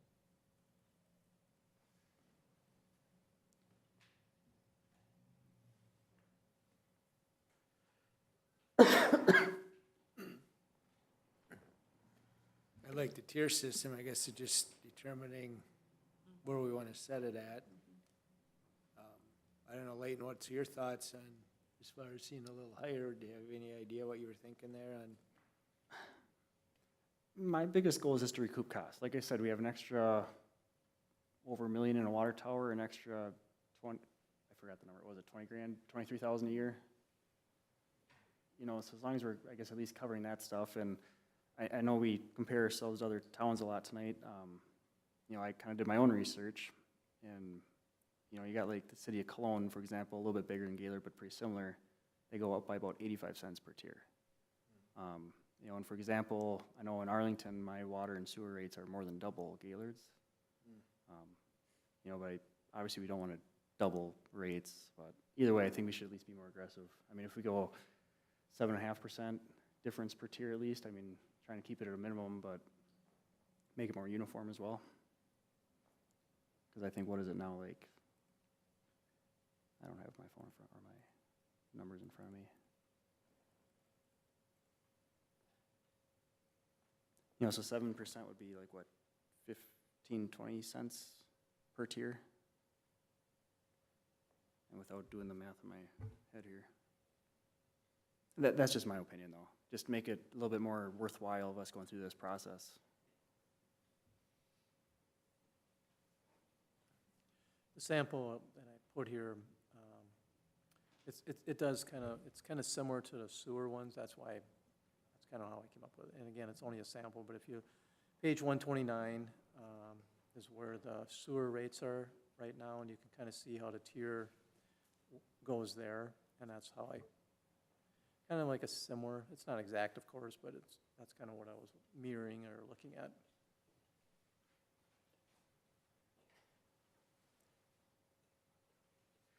In there too, I mean, if we do a straight flat percentage increase per tier, because right now we're doing 12% from 1 to 2, or 12 cents from 1 to 2, from, what is it, 3 to 4 is, what's up, 8 cents, and then it's 5 cents. You know, if you just make it the same percentage for all of them, you know, so 7.5% would be 18 cents. From 241 would be 18 cents would be to tier 2. And just make them all uniform, that way it's simple. And one other thought too is, okay, the 241 is our current rate. Are you going to increase that? The 3%, I was just gonna ask that, are we gonna increase it and then go from there, or? We talked about doing a 3% increase, so do we increase that 3% and then get that base 241 times the 3% and then go the percentage up from there on each one of them? you know, just for information, 3% increase would be 248. So the base would be 248 and then each one would go off of that. Correct.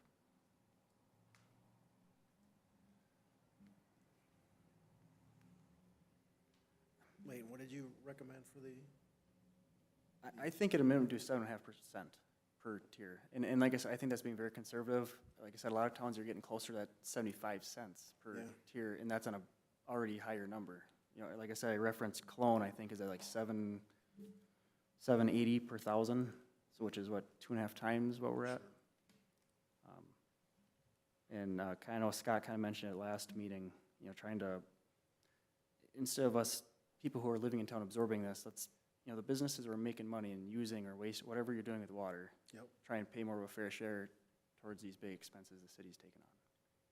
And I think 7.5% is conservative, but still making it worth our while to do this. I agree. And then obviously, I think stick with the 3% up front on the, just the regular rate. Yeah, this is new to us. I like the idea of, you know, doing what Leighton suggested, keeping it simple and consistent across the board, and it's my 2 cents. So 3% on the first? Yeah, so 3, And then- well, as far as a rate increase overall for water. 3%. And then, And then I'll just do Between the tiers, have 7.5%. Yeah, is my proposal. I mean, just, and then see how it goes, I guess, come budget next year. So it'd basically go about 248, 266, 286, and 307, if I figured it right. Which, and Ty's done some research too, I think, which is still well below, I guess you could say, industry average for water.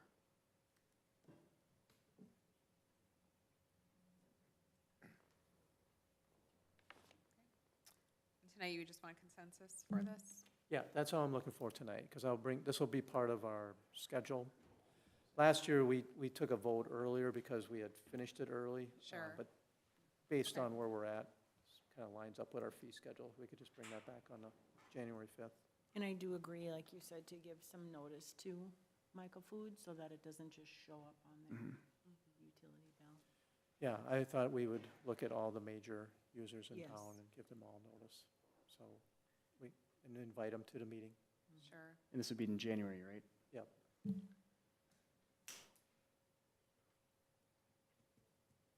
Okay. Council, do we have consensus? And then we're doing 5% and 5.5% for storm? Is everyone in agreement with 5 and 5.5%?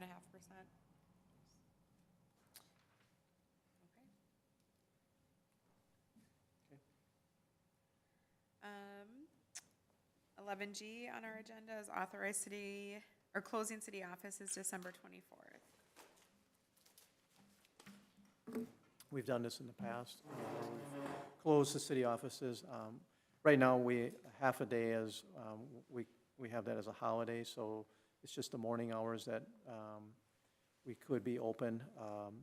In the past, we've closed the city offices and then given staff the option of utilizing vacation or working those hours. Okay, so we're looking for a motion to approve closing city offices on December 24th, 2025, and to authorize staff to utilize 4 hours of vacation leave. So moved. We have a motion from Eker. Do we have a second? Second. Seconded by Rose. Any questions or discussions? All in favor, say aye. Aye. Opposed, say no. Motion carried. Now we have our additional item, 11H, interim fund accounting services. Excuse me. Lori Waltz has been out on a leave for a little while, and it looks like it might be extended a little bit longer than she was anticipating. And because of that, I'm just been researching at this point in time, and I just wanted to bring this up and let you know about it. And potentially in the next month here, I would have a little bit more information as far as where she's going to be at, as far as when she may be possibly coming back. So basically, I've been looking or researching as far as somebody who could do the fund accounting, and I have used our auditors, Abdul, in the past for this service. They're one of the few that I'm aware of that do provide this type of service on an interim basis or part-time basis, where they'll bring in a staff person to help out a municipality with maybe payroll or utility billing or fund accounting. They actually have staff that do those kind of services. In some respects, I think that's fairly unique. It is expensive, though, I will say that. Whenever I've used that service, it has been good service, but you pay for it pretty dearly. Right now, what I would be suggesting that we would bring them on board if need be. And again, I'll have a follow-up report at our next meeting.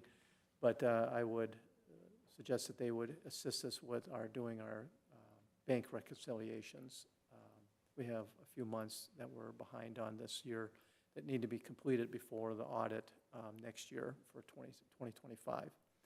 And so hopefully maybe I'll have a little more information at the next meeting here as far as when Lori might be returning to work. And that might help this discussion. But just to give you an idea, I did reach out to Abdul, and they gave me just an estimate.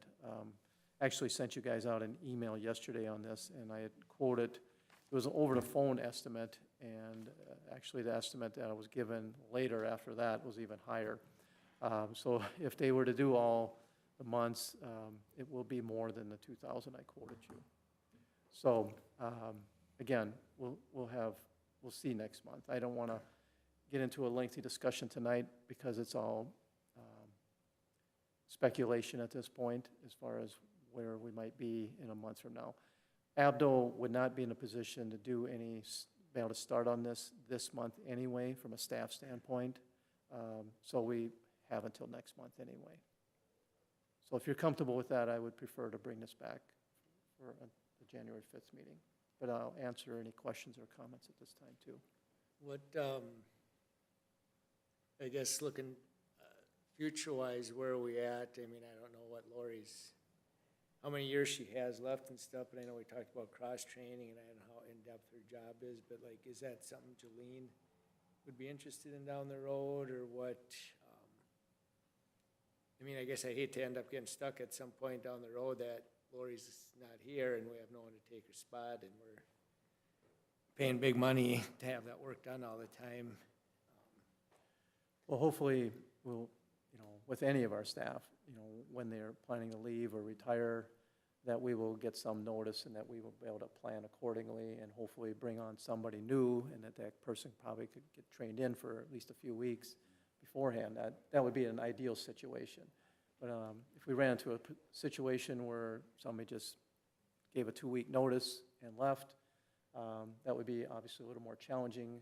We do have cross-training on most of the things in the office. The fund accounting is a little bit unique. You generally have to have a fairly decent or good background in financial management, specifically in auditing. It's in the municipal fund accounting is different than like a private sector business too. There are some differences. And so there are some similarities, of course, too, but so we would have to have somebody in our office that has that kind of background and expertise to probably take that on. How easy is that to find? How many people are out there?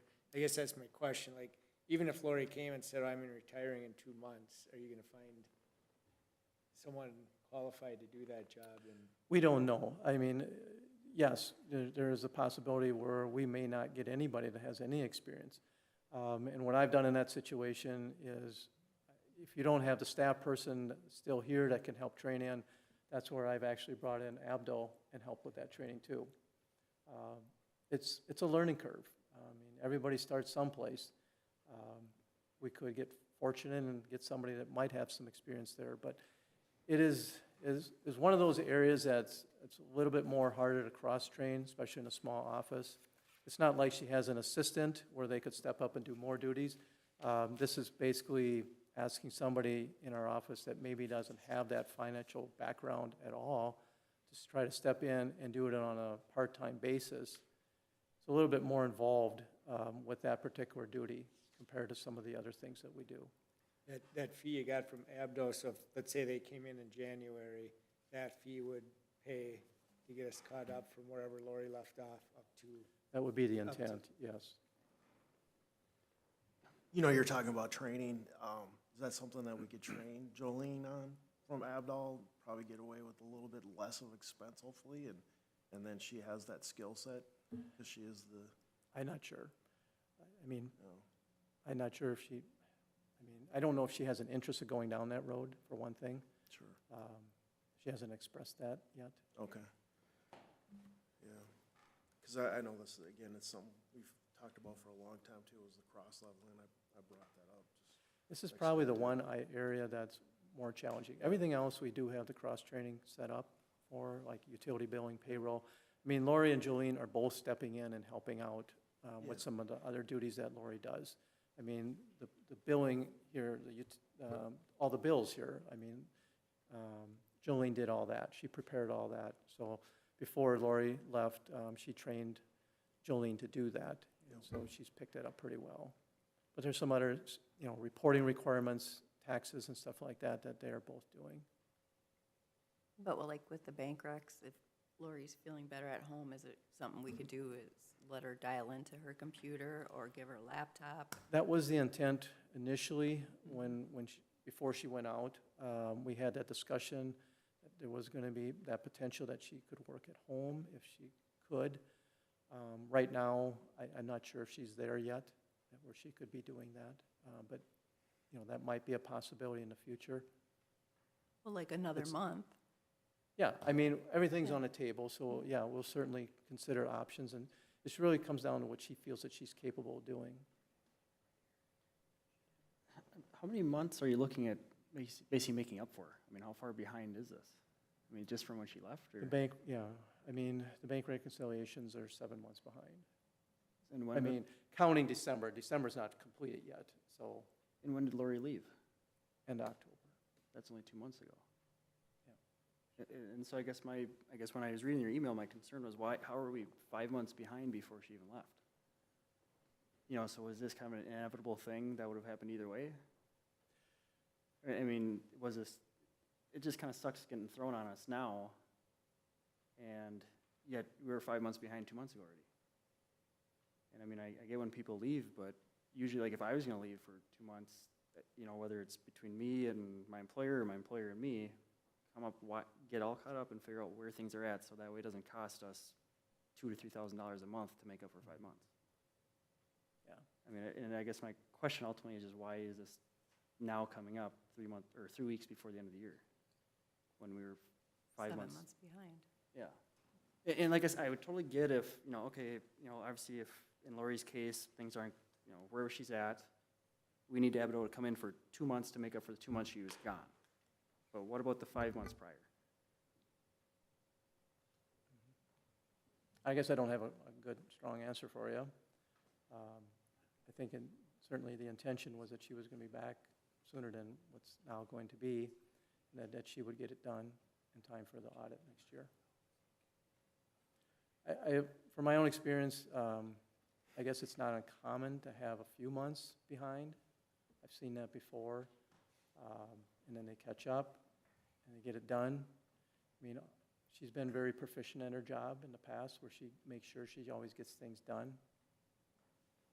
I'm not trying to bash her or anybody, I'm just saying, I know what we're you're 5 saying. months I see it, behind, right. and before she even left. You know, like, for example, I own a business. You know, if I go on vacation for 2 weeks, I made sure I got all my maintenance done for that extra 2 weeks I'm gone before I left.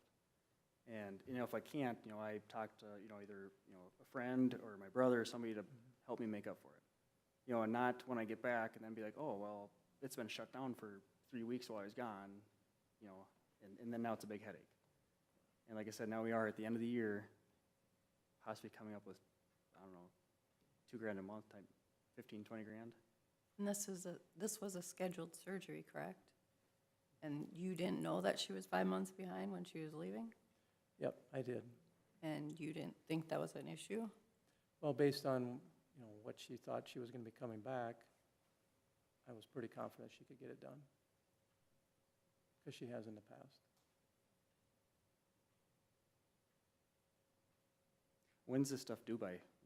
I know we talked, it's like later in the spring, right? Yeah, I've backed up our audit. I've talked to Abdul about that. So this will have probably some bearing to, you know, maybe she'll be back and she'll be able to complete majority of this.